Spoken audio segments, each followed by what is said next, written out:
Olá pessoal, de volta, transformadores, um tema bacana, né, para a gente começar a fechar o que a gente pretendia falar sobre esse equipamento nesses nossos encontros aqui. Um tema realmente espetacular, tá? E que às vezes é interessante, às vezes até tanto quanto paradoxal, o que eu vou dizer, não tem sido muito contemplado nas bibliografias mais clássicas, mais convencionais, tá certo? Mas nós não podemos deixar de abordar esse assunto aqui, que ele é de vital importância, tá? O paralelismo de transformadores, tá certo? Porque, convenhamos, né? À medida que o sistema vai crescendo, as demandas vão aumentando, as subestações vão surgindo, com 2, 3, 4 ou mais transformadores operando em paralelo, tá certo? As próprias redes todas operam com máquinas em paralelo, perfeito? Então, diante dessa perspectiva, seria talvez interessante a gente fazer uma análise aqui, bem genérica inicialmente, como eu gosto muito de fazer, para então a gente poder particularizar a situação a posteriori, tá certo? Quando se fala em paralelismo de transformadores, existe uma condição elétrica para tal, é algo que você deve estar naturalmente prevendo, tá? E essa condição, ela é a mesma para qualquer tipo de fonte de energia elétrica que alimenta qualquer tipo de carga. Evidente que é, evidente que sim, tá legal? Então vejam, condições de paralelismo de transformadores é a mesma, aliás, a condição no singular, deixando bem claro, a condição de paralelismo de transformadores é a mesma de paralelismo de baterias, de paralelismo de pilhas, ou associação de pilhas, de paralelismo de alternadores, tá? De qualquer que seja a fonte de energia, de paralelismo de dínamos, que são geradores de tensão contínua, a condição é uma só, gente. Porque independente se é CA ou CC, se é mono ou trifásico, tá certo? Eu tenho fonte de energia elétrica colocadas em paralelo para atender uma determinada carga. Então, antes de entrar nesse aspecto em particular, mesmo porque, quando conversarmos aqui nesse nosso fórum de paralelismo de máquinas síncronas, a mesma condição tem que ser observada. Agora, é claro que você tem que adequar essa condição às características, inclusive estruturais e operacionais do equipamento em questão. Exemplo, transformador é uma máquina CA, estática. Um alternador síncrono é uma máquina CA, rotativa. Uma associação de pilhas é uma máquina CC, um equipamento CC, um dispositivo CC. Então, tudo isso tem que ser considerado. Mas, de qualquer maneira, quando se trata de energia elétrica, há condição, repito, no singular, de paralelismo de qualquer que seja, ou quaisquer que sejam as fontes de energia elétrica, tem que ser uma única condição. Então, para ilustrar isso e para facilitar o nosso entendimento, eu vou te propor uma situação aqui, né? Bastante próxima da realidade, tá certo? Nós temos aqui uma pilha, ou uma associação de pilhas, ou uma bateria, que me fornece uma FEM E1, tá? E o meu objetivo é alimentar essa carga que demanda aqui um certo nível de energia elétrica. Que carga é essa? Uma carga elétrica qualquer, uma residência, uma indústria, uma área comercial, enfim, tá? Uma carga elétrica que vai ser alimentada em tese por esta bateria, perfeito? Perfeito. Fazendo um levantamento da demanda instalada nesse chão de fábrica, nessa carga em particular, nós percebemos imediatamente que a potência dessa bateria única não será suficiente para atender a demanda daquela carga. De cara percebemos isso. Solução, vamos à procura de uma segunda bateria, tá? Para colocar em paralelo com a primeira, para poder alimentar essa configuração aqui, ou essa carga aqui. Então, vem uma segunda bateria com uma FEM E2. Tá? Antes que a pergunta surja, ô Marcos, essa bateria 2 tem que ser exatamente igual à bateria 1? Mas evidentemente que não. E é muito fácil de ilustrar isso. Será que os geradores de Três Marias são iguais aos geradores de Jaguara? Igual aos geradores das termoelétricas de Igarapé, de Biritermo, por exemplo, iguais aos geradores de sistemas eólicos, que são todos interligados em paralelo? Evidente que não, tá? Então não há necessidade que as máquinas sejam iguais em termos de potência, que sejam inclusive do mesmo fornecedor. Então, o que eu tenho de ter de condição de equivalência ou de igualdade para que essas máquinas operem de maneira suave, harmônica, sincronizadas, alimentando aquela carga sem problemas de corrente de falta ou ocorrências de naturezas mais diversas? Então, muito bem. Então, para isso, olha o que eu vou fazer aqui. Peguei até um pincel com cor diferente para chamar a sua atenção, tá? É preciso um conhecimento seguro, consistente e devidamente sedimentado para que você possa, assumindo a sua responsabilidade numa planta, né? Num projeto executivo, por exemplo, você pegar um jumper de cobre, uma barra de cobre e fazer ou realizar essa ligação aqui, ó. Porque uma barra de cobre, a impedância dele é nula, desprezível, tá? Então, o que eu estou te propondo fazer é uma conexão viva entre um terminal polarizado de uma máquina a um terminal polarizado da fase adjacente, aliás, da máquina ao lado, tá? Ou seja, preciso ter muita consciência do que eu estou fazendo para poder fazer isso com tranquilidade, sem nenhum tipo de risco. E não obstante, eu ainda venho e te proponho fazer isso aqui, ó. Pegar uma outra barra de cobre e jampear também os terminais negativos dessas duas baterias. Olha só, gente. A princípio poderia ser um curto-circuito franco, tá? Pois muito bem, esse circuito é em vermelho, que eu fiz questão de desenhá-lo em vermelho. Eu gosto de chamá-lo de malha de paralelismo, tá? E essa malha vai estar presente, senhores, em todo o sistema de associação de fontes de energia elétrica em paralelo, tá? Eu estou aqui, entre aspas, perdendo um tempo nesse assunto em particular para falar desse, porque ele vai ser útil até para outras associações de outros tipos de fontes que estão por vir. Uma vez falado aqui, está resolvida a questão e estamos bem definidos. Tá legal? Então veja isso aí, tá certo? Pois muito bem. É um circuito elétrico como outro qualquer. Eu apenas recebi esse nome especial e está pintado em vermelho, talvez para chamar a nossa atenção. Malha de paralelismo. Mas é um circuito elétrico como outro qualquer. E tem que obedecer às leis da eletricidade, tá? O fato é que, depois dessa malha configurada, é que eu vou pegar então um cabo e levar essa energia para a carga, vou dissipar essa energia lá e, é claro, o retorno se dá, né, nesse cabo aqui e já vou perpetuar esse circuito alimentando com as duas baterias ou as duas associações de pilhas essa carga que demandou uma potência, né, que essas baterias naturalmente dão conta de atender. Tá legal? Ok? Então vamos lá. Muito bem, eu vou apresentar na minha malha de paralelismo o sentido da corrente proveniente da bateria 1. Olha ela aqui, ó. Vou chamar isso de corrente da bateria 1. A mesma coisa para a corrente da bateria 2. Olha ela aqui. Essa é a corrente 2. Tá legal? Então, corrente 1, corrente proveniente da bateria 1, corrente 2, corrente proveniente da bateria 2. Perfeito? Observem que aqui nós temos um nó. Então a corrente 1 no sentido convencional da corrente do maior para o menor potencial, a corrente 2 no sentido convencional da corrente do maior para o menor potencial, chegam nesse nó e se somam.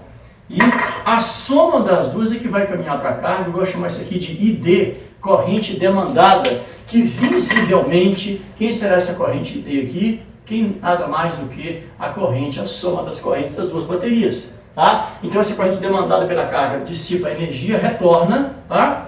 E naturalmente vai encontrar aqui, ó, um nó equivalente e vai se distribuir de novo nas duas correntes que circulam pela bateria. Se o circuito operasse assim, maravilha, problema nenhum. Tá? Quero chamar a sua atenção para uma pergunta que você eventualmente talvez me faça. Ô Marcos, me mostre aí, cadê o sentido da corrente da bateria 1? É para já. Olha isso aqui, ó. I1, carga. I1, carga. I1, carga. Ou seja, a corrente 1 não tem absolutamente nada que fazer circulando pela malha que estaria, por exemplo, a bateria 2. Tá? Nada. Nada a ver com isso. Perdão, tá? Nada a ver com isso, perfeito? Assim como, me mostre aí, por exemplo, também a circulação ou o circuito proveniente associado à corrente da bateria 2. Está aqui, ó, corrente da bateria 2, carga. Bateria 2, carga. Bateria 2, carga. Ou seja, a corrente 2 não tem nada que está fazendo na malha relativa à bateria 1. Se isso acontecer, significa o que, gente? Que alguma bateria está sendo carga da outra ou vice-versa, ou seja, é porque deve estar existindo uma situação muito complexa dentro dessa malha que está gerando uma corrente ao nome de circulação da bateria 1 para a bateria 2 ou da bateria 2 para a bateria 1. Essa corrente vermelha, num sentido ou em outro, da bateria 1 para a bateria 2 ou da bateria 2 para a bateria 1, é que nós chamamos de IC. Nome disso aqui? Corrente de circulação. Tá? Corrente de circulação. E você já deve ter percebido uma coisa. Tá? Olha o que eu vou te perguntar. Então, isso posto, qual será a condição fundamental para que esse circuito opere com tranquilidade, sem problemas? Ora, se eu não posso ter corrente da bateria 1 para 2, nem vice-versa, um bom funcionamento desse circuito implica em dizer que a nossa corrente de circulação tem que ser zero ou o mais próximo possível de. Não tem nada que ter corrente nesse sentido aqui ou esse, tá? O que o máximo, na melhor das hipóteses, o que essa corrente 1 faz a bateria 2? Aquecimento, efeito Joule. A mesma coisa. O que a corrente 2 faz a bateria 1? A mesma coisa. Então isso é basicamente em C, ainda bem que curto-circuito começa com C também. Isso é tipicamente a corrente de curto. Então, para que essas duas baterias, ou 3 baterias, ou 4, ou quantas forem, operem numa boa nessa situação, a corrente de circulação entre elas precisa ser zero. Tá? Então aí eu pergunto, para que a corrente seja zero nesse circuito, qual a condição que eu devo obedecer? Ô gente, corrente elétrica foi, corrente elétrica é e sempre será fruto de quem? De uma diferença de potencial. Então vai a pergunta, qual é no singular a condição para que essa bateria opere em paralelo com essa, com a terceira, com a quarta? É que as tensões, as tensões das baterias sejam instantaneamente iguais e opostas. Isso é importante demais. Isso é importante demais. Condição no singular para paralelismo de baterias, tensões instantaneamente iguais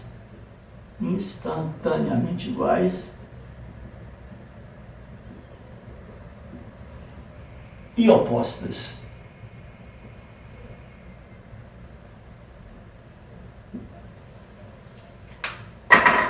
Ok, Marcos? Tensões instantaneamente iguais eu concordo plenamente porque não pode ter DDP. Então E1 tem que ser igual a E2. Perfeito, concordo. Mas opostas? Que oposição é essa? Elas não estão opostas, estão em situação, aí é que está. Por isso esse chamativo da malha vermelha, chamada malha de paralelismo. Vamos fazer uma brincadeira aqui? Para entender essa oposição, você deve entrar na malha. Como assim? Vem comigo. Vamos entrar na malha. Quando eu entro nessa malha vermelha, tá? E olho para o lado direito, ao sentido de 1.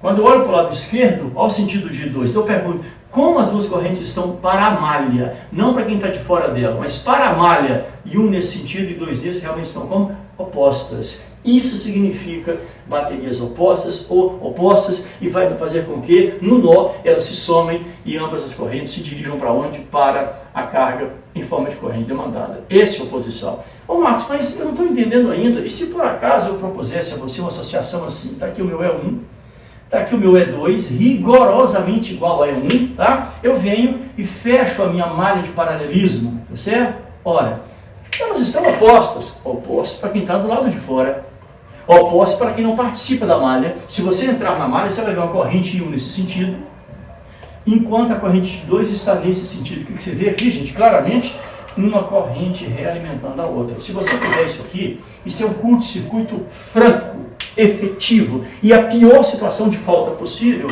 quando você colocar duas ou mais fontes de energia elétrica operando em paralelo, tá? Então, se algum dia alguém te fizer a seguinte pergunta, qual é a condição no singular, qual é a condição de paralelismo de fontes de energia elétrica, a resposta na ponta da língua, tensões instantaneamente iguais e opostas. Nem se fala em potência aqui, em tamanho, é isso aí, tá legal? Ok? Isto posto, bom, vamos pegar esta condição aqui e trazer para o ambiente dos transformadores, aí é outro papo. Tá? Agora eu quero pegar essa condição aqui e trazer para o ambiente dos transformadores. Então, qual seria a condição de paralelismo para transformadores? Interessante. Condição de paralelismo para transformadores. E aí você começa a ver uma certa incongruência. Por quê? Transformador é uma máquina de corrente alternada.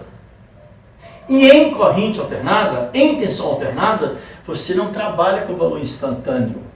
Você trabalha com valor eficaz. Então, a dificuldade, ou melhor, a impossibilidade de fazer medições instantâneas no ambiente CA fazem com que, olha bem, em circuitos de corrente alternada, essa condição que é única, é singular, para que ela seja obedecida, repito, pela total impossibilidade de medição de valor instantâneo, acaba que essa condição se desdobra em 2, em 3, em 4, em 5, às vezes mais. Para quê? Para garantir apenas isso pela falta de condição de medição de valor instantâneo num ambiente de corrente alternada.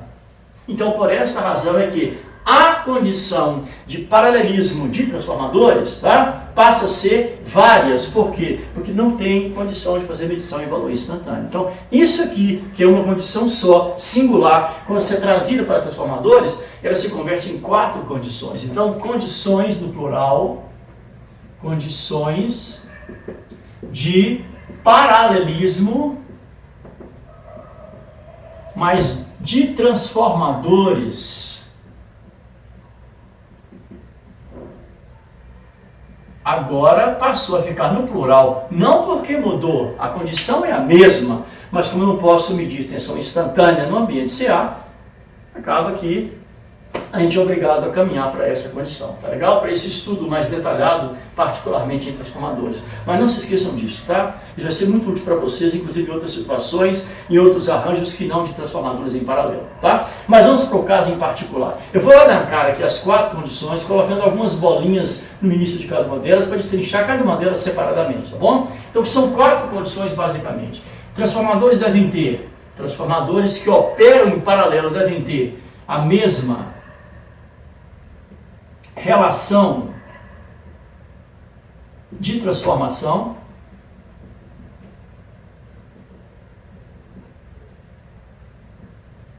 você deve estar naturalmente percebendo o porquê disso. Você não tem condição de medir ou aferir tensão instantânea, pelo menos tensão eficaz, tá? As tensões têm que ser iguais, tá? Devem ter a mesma ou mesmo deslocamento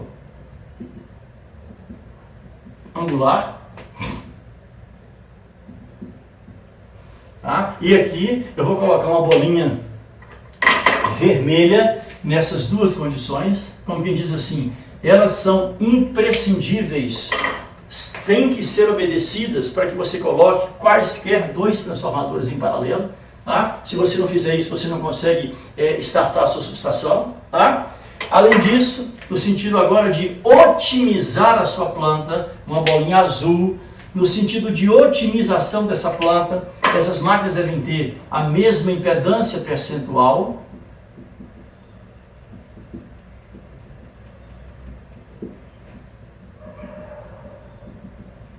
Estão vendo que eu falei com vocês naquele vídeo equivalente, quando falamos em PU, em percentual, que isso veio para ficar, que era uma ferramenta que facilitava demais o cálculo, mas veio de forma definitiva, tá? Todo mundo hoje trabalha por unidade, outro valor percentual, então devem ter a mesma impedância percentual.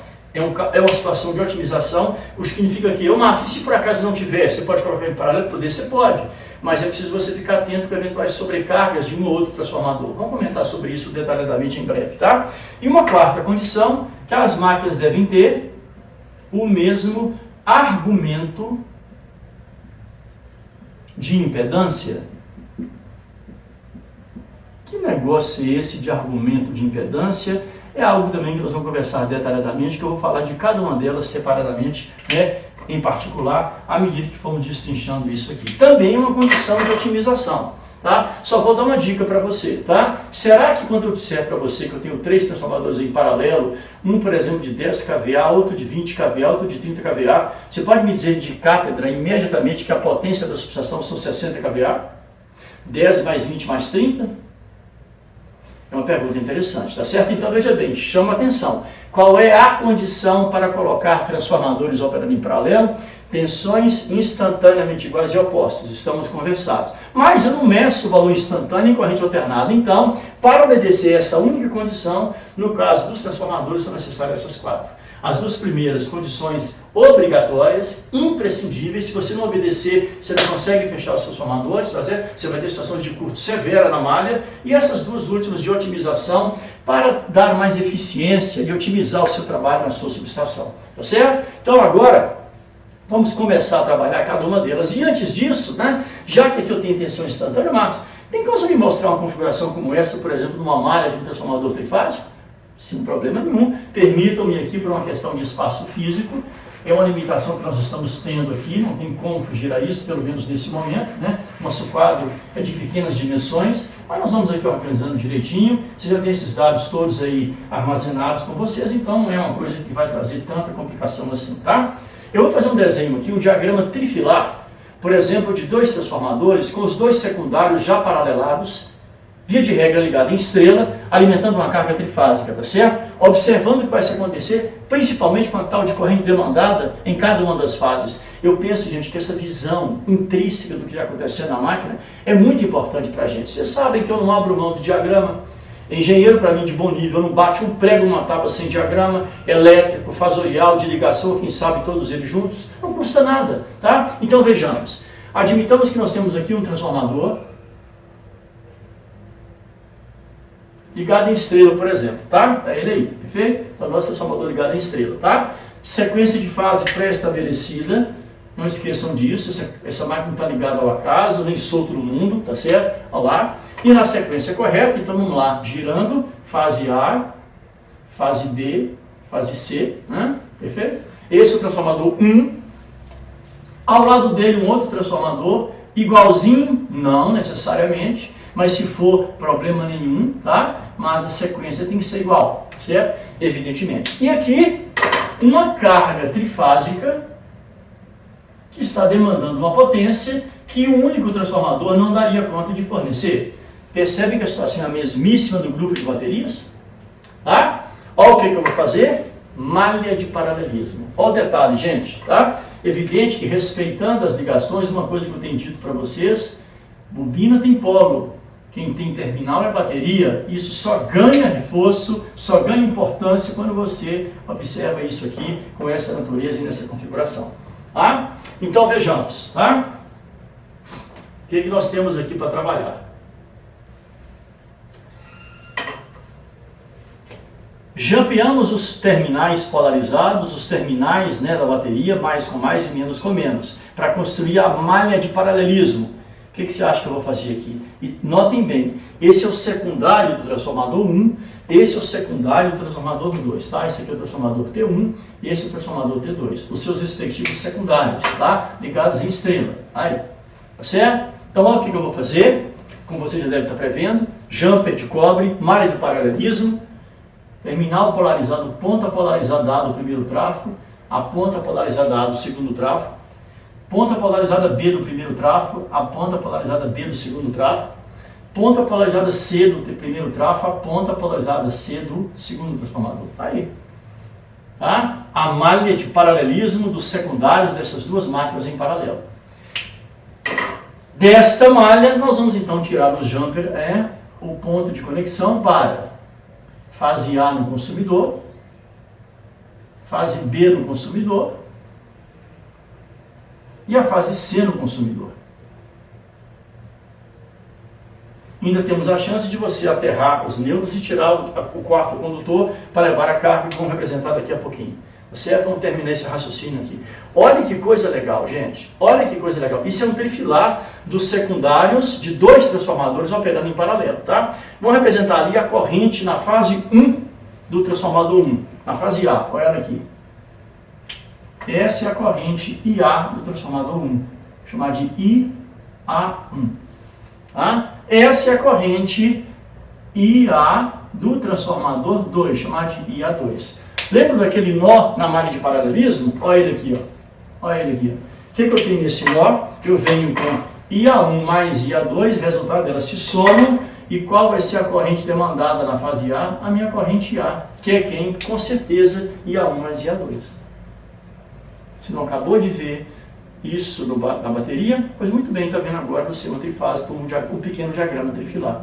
120 graus elétricos após essa situação, o que eu vou ter, por exemplo? IB1, corrente na fase B do tráfego 1, ao sentido dela, IB2, corrente na fase B do transformador 2. Olha quem está aqui, IB1 mais IB2, uma corrente demandada na fase B, que estará circulando nesse sentido. Está aqui a nossa corrente B. É claro que vale quem? IB1 mais IB2. Mais 120 de B, ou 240 de A, olha isso aqui, corrente, né, na fase C do transformador 1 e C1, corrente na fase C do transformador 2 e C2. Olha o nó, IC1 mais IC2, que nós temos aqui, a corrente demandada na fase C. Então observem, gente, é muito tranquilo você ver essas coisas acontecendo. É só fazer com calma e com tranquilidade. Ainda temos o recurso de você, né, conseguir fazer isso aqui, né? Uma área de terra. aterra todo mundo, né? E vem aqui, ó, e puxa um quarto condutor, que vai ser o seu fio neutro para fora. Tá aí. Tá? Então, a ideia é mostrar que é possível fazer um arranjo desse com muita tranquilidade, entendendo o que está se passando, e você vê claramente as malhas de cada uma das associações, tá certo? O que você não pode ter de jeito nenhum é ir a 1 passando pela fase 2. Aliás, pela fase A do trafo 2. Isso seria corrente de circulação. E a 2 voltando pela fase A do transformador 1. Isso é corrente de circulação. E isso é que não pode acontecer. Então, para que essa malha opere em paralelo, você tem que ter tensões instantaneamente iguais e opostas. Perfeito? Combinado? Vamos atacar agora as condições do transformador e vamos devagar com isso, tá? Vamos a parte, tá? Aqui vamos falar da primeira relação de transformação. Então, olha o que eu vou te propor. Como vocês já perceberam, eu gosto muito dos diagramas, porque eles elucidam a situação. Eles deixam as coisas claras e evidentes. Então, pensando também em espaço físico, olha o que eu falei aqui. Registraram isso? Fotografaram isso? Pois muito bem. Olha o que eu vou te propor agora, tá legal? Por uma questão até de espaço físico do meu quadro, mesmo porque não há necessidade de você ficar repetindo e replicando as fases, não esqueçam, eu vou pegar uma fase como referência dos travos em paralelo, a fase A. Tá? Você pergunta, seu Marcos, a sua subestação aí está com quantos travos em paralelo? 2, 3, 4, 5, quantos forem? É a mesma coisa que você faz. Quem coloca 2 travos em paralelo, coloca 3, coloca 4, coloca 5. Eu vou pegar então a fase A, só a fase A, tá? Só uma fase de 2 trafos em paralelo. Tá? Por que você vai pegar a fase B e C? Porque o raciocínio é o mesmo, o desenho é o mesmo, 120 graus defasados entre si. Tá legal? Só para isso. E eu vou pegar então uma estrutura monofásica para destrinchar com vocês as tensões, as correntes, para você entender o que está se passando aqui, combinado? Então, com tranquilidade. Olha isso aqui. Eu vou desenhar então o primeiro transformador, vai ser o nosso transformador T1. Tá certo? Transformador T1. Esse é o segundo transformador, será o nosso transformador T2. Marcos, esses 2 transformadores precisam ser iguais? Evidentemente que não. Eu teria um T3 aqui embaixo, um T4, quantos trafos eu tivesse em paralelo nessa subestação. Que fase é essa? A fase A, por uma razão alfabética, apenas então somente isso. Olha isso aqui, tá? Como você conhece muito bem de discussões anteriores. Polaridade pré-estabelecida, também polaridade pré-estabelecida, tá? Tudo que você já conhece, tá certo? Sem problema nenhum. Aqui está, mudando a cor do pincel, né? O nosso secundário, também com polaridade pré-estabelecida, tanto de um quanto do outro. Perfeito? E claro, uma carga que vai demandar energia que um transformador sozinho não daria conta de fornecer. Tá joia? Bacana? Estamos chegando aqui, por exemplo, com a energia da concessionária para alimentar esse consumidor. Tá? A energia chegando aqui, né, monofasicamente, pelo menos por enquanto. Beleza? Muito bem. O que eu vou fazer em primeira instância? Você sabe que eu não posso alterar tensões nominais de cada bobina, polaridade instantânea de cada bobina, corrente nominal de cada bobina, sentido de corrente de cada bobina, não é verdade? Então, olha o que eu vou fazer? Malha de paralelismo, ponto polarizado com ponto polarizado. Então, que tal isso aqui? Polarizado do primeiro ao polarizado do segundo, não polarizado do primeiro ao não polarizado do segundo. O que é isso? Malha de paralelismo, né, do primário desta fase, desses 2 transformadores. Está aqui a energia chegando da concessionária, tá? Perfeito? Então vamos lá. Está vindo energia da fonte, da CEMIG, IF, corrente de fonte, ao nó. Então presta atenção. Nesse nó, ascendentemente, a corrente I1, corrente primária do primeiro transformador, e ó, I1 linha, corrente primária do segundo transformador. Por que você não colocou a corrente 2, transformador 2, que pode parecer corrente secundária? Tá? Então ela vinha a corrente de fonte, que vem da fonte da alimentação. Tá? Então, uma corrente escoa para o primeiro transformador e uma corrente para o segundo transformador. Observe os sentidos descendentes de ambas as correntes. I1 linha, mesma coisa. Tá? Então teremos quem? Com certeza uma FEM E1 produzida aqui por lei de Lenz e uma FEM E1 linha produzida aqui também pela lei de Lenz, como manda o figurino. Tá certo? Então está aí a configuração, a distribuição de tensão e a ligação da bobina primária. Como é que eu faço a conexão no secundário? Adivinha? Malha de paralelismo, pontos polarizados fechados com pontos polarizados, pontos não polarizados fechados com pontos não polarizados, e retiro energia daqui para alimentar a carga. Tá? Perfeito? E olha só, quem não viu o retorno da corrente de fonte, ela chegou aqui, I1 linha, I1 desceu aqui, I1 linha desceu e subiu e retorna por esse ponto para a fonte, sem problema algum. A mesma coisa vai acontecer no secundário.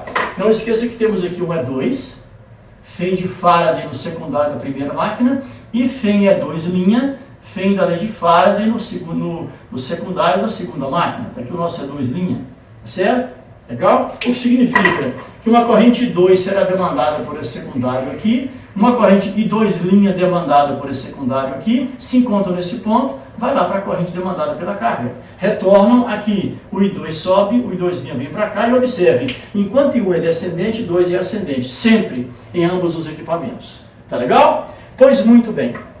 Como é que eu entendo essa questão de mesma relação de transformação? Senhores, porque se eu tiver a mesma relação de transformação, estou garantindo que as FEMs E2 são iguais a E2, seja igual a E2 linha, a E3 linha, a E4 linha, ou quantas linhas ou quantos transformadores eu tiver. E como é que eu enxergo isso efetivamente? Posso dar uma dica? Vamos pegar, por exemplo, esse nó aqui, ó, e vamos dar um zoom nele nessa posição. Eu gosto sempre de um pequeno fasorial, vocês sabem disso. Então me ajudem aqui, tá? Olha o vetor E2 e olha o vetor E2 linha. Vamos conduzir os dois vetores para esse nó. Então eu estou trazendo aqui o E2 linha e estou trazendo aqui o E2. Então o que eu vejo? Que nesse nó, o que eu tenho nesse nó? Uma diferença de potencial, tensões opostas, como no nó do figurino. Então eu trazendo esse fasorial para o nó, e para não ficar estranho aqui por causa da posição do meu, eu vou fazer apenas isso aqui, tá? Então de maneira que isso aqui vai ser minha FEM E2. E isso aqui vai ser a minha FEM E2 linha. Tá legal? Ou se você preferir, todo mundo da mesma cor, né? Porque você já identificou quem é quem. Esse aqui é o E2, esse aqui é o E2 linha. Tá certo? Então, senhores, para que a corrente de circulação de fato seja zero, para que o IC seja zero, o que eu preciso? Que o delta E2 também seja zero. Tá? Não posso ter diferença de potencial, tensões instantaneamente iguais e opostas. E para que eu consiga isso, o que se entende? Que eles têm que ter a mesma relação de transformação, a mesma tensão secundária eficaz, para que de fato essa condição seja obedecida. E ela é a condição sine qua non para que você possa começar a trabalhar a subestação. Você não tem a menor possibilidade de fechar essa subestação se existir um ΔT2 diferente de zero. Isso significa corrente de circulação na malha, um baita de um curto-circuito evidente para você aí, tá bom? E para fazermos isso com calma, sem atropelos e sem pressa, eu vou dar um break nessa videoaula agora para retomar esse assunto, desse estágio, desse pé, para trabalhar as outras condições no módulo subsequente. Combinado? Um grande abraço, saúde e paz e me aguardem.